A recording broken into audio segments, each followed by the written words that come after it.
Ladies and gentlemen, 2010 BMW M3. This is the E90 generation, 4-door, not the 2-door. And we've got it in space gray with the fox red interior, very nice. Now the owner has done quite a few mods. We've got H&R springs with OEM adjustable shocks, PFC Z-pads, stainless brake lines, Hotchkiss sway bar, carbon one-piece drive shaft, BPM Sport 2 engine tune and GTS DCT software tune, Euro MDM, which gives you more slip angle compared to the US MDM tune, Dynon carbon intake, full Akrapovic exhaust. We're gonna enjoy that for sure. And of course, it's powered by the S65 naturally aspirated V8. Ooh, the first and only time the M3 came powered with a V8. This is DCT, although you can also get this in a 6-speed manual. Whew. That engine, 414 horsepower, 295 pound-feet of torque. So we're gonna start it in regular comfort mode.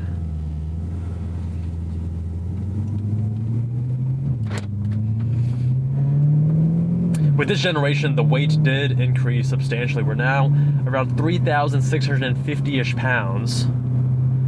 Of course, the E90 coming after the E46, one of my favorite generations of M3. You know, the first car we ever reviewed on this channel, it may not be the first video I posted, but the first car I actually reviewed for the channel apart from my own was an E92 M3. You can actually see it right up here, that white one. A lot of fun. Oh man. I like that intake, that induction note.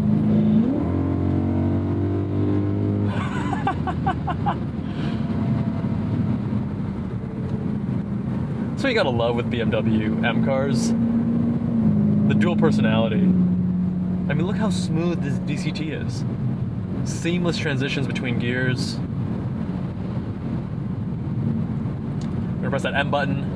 Goes into MDM, we get a little bit of slip angle. Power, EDC.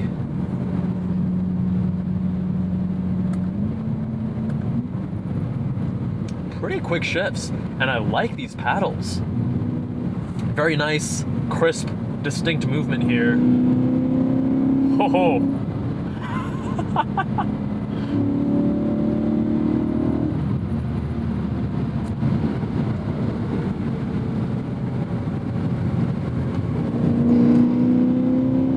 Oh my god, I love the S65.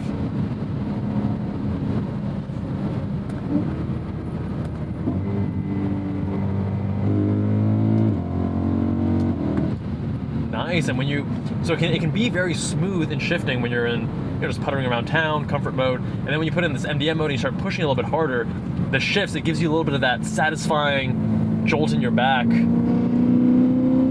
Oh, that snarl.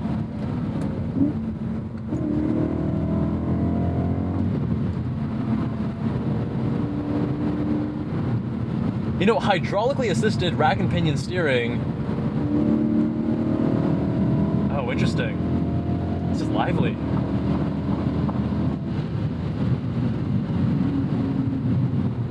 Yeah, over these turns, it's actually, let's put this EDC, it's getting a little bit upset over some of these bumps. Not in a concerning way. In a predictable way, it's not too floaty or anything. It's actually quite communicative. But you're really feeling the heft of this car at 3,650-ish pounds. Love how sharp this front end is. It's almost as sharp as the E46. Yeah, very sharp front end. I very much appreciate that. A little bit, you know, some of these shifts are quick, some of them are a little bit laggy. Not, you know, overly so, but sometimes it impresses you, sometimes you're like, wait a second. Oh yeah, dude. I can tell this car wants to play. I mean, almost all BMW M cars want to play. And this is one of the few cars that even on these sweepers, you can feel that it's like, hey, let's get this tail out. Let's have a good time. Of course, part of that being the S65 engine and how the owner set up this example.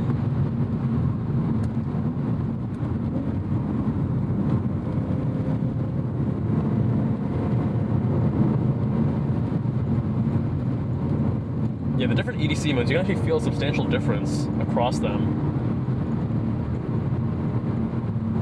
Which is good, right? You're paying for different modes and you want to be able to feel the difference across the various modes, which is nice. It's a pretty communicative chassis. They did a great job with this car. Sharp front end, amazing engine.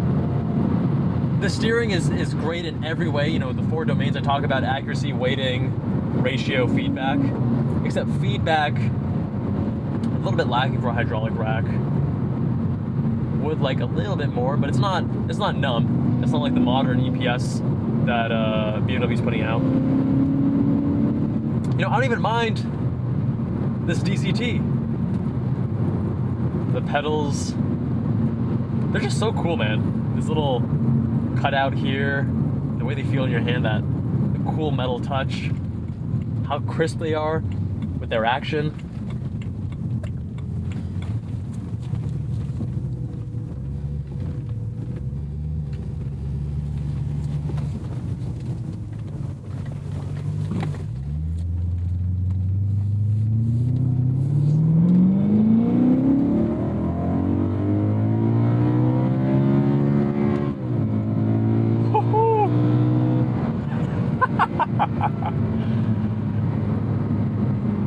It'll hold the gear for you too. It won't force you to upshift, which is nice.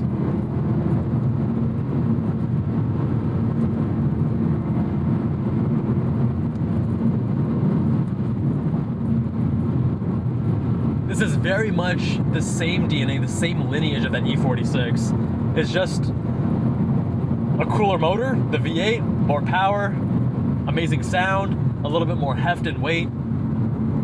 Not quite as sharp of steering, but not too far off either.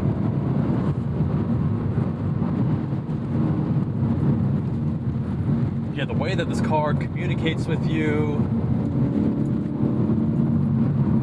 the way that it wants to be playful. So far today, out of all the cars we've driven, this is the most eager to be playful. I can feel it even at, you know, well below the limit.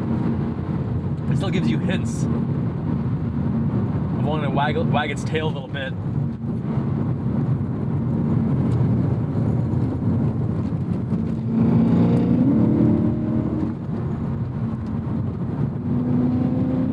Oh, the sound. I love that sound.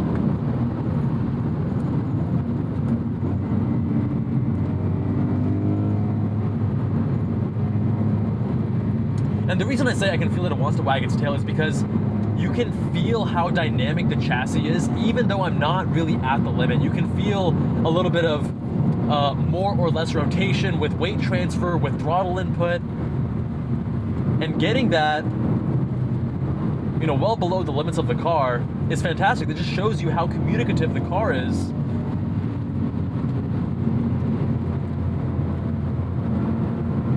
And it gives you a little bit of a heads up as you are approaching the limit, so it doesn't catch you by surprise.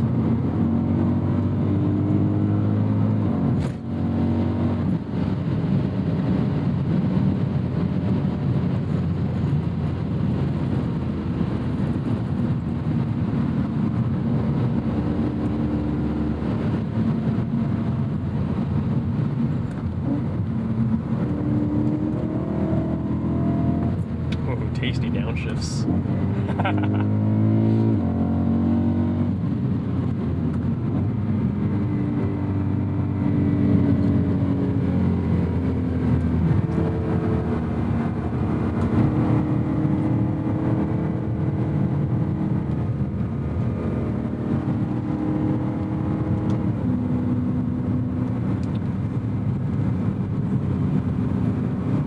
Now, between this and the E46, they're actually pretty similar in certain ways. I would say the E46 is more likely to be my next car as a replacement for my GR86 because it's lighter, it's smaller, and for what I want to do, a lot of track work and more dedicated sporty driving, I think like that has the edge. But this E90 is for someone who wants something a little bit larger, a little bit more modern, with the infotainment as an example. Something that has a little bit more of a special engine with that V8. I love that sound and the power delivery. But I'm surprised that there's a lot of overlap between the two cars. You know, there's a lot more overlap between the E46 and the E90 versus the E36 and the E46 as an example. I think there's a larger gap there than there is between this and the E46 in terms of driving experience.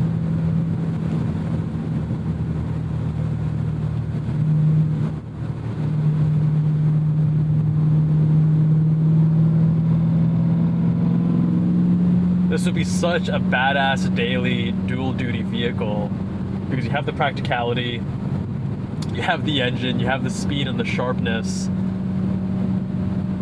I'd say this and the E46, these are my favorite generations of BMW M3 that I would most likely purchase myself. I get the E92 rather than the E90 because I don't need a four-door, but you know what I mean.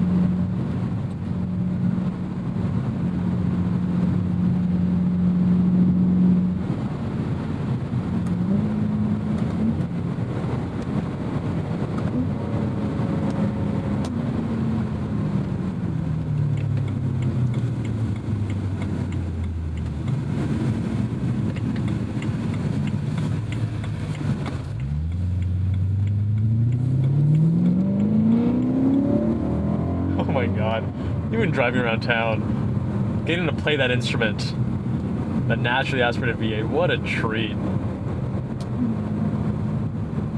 Yeah, I still can't quite figure out this transmission. Sometimes it's really quick, and then sometimes the downshifts catch you by surprise because they're a bit laggy, even when you're pushing it hard, so not sure what to make of that.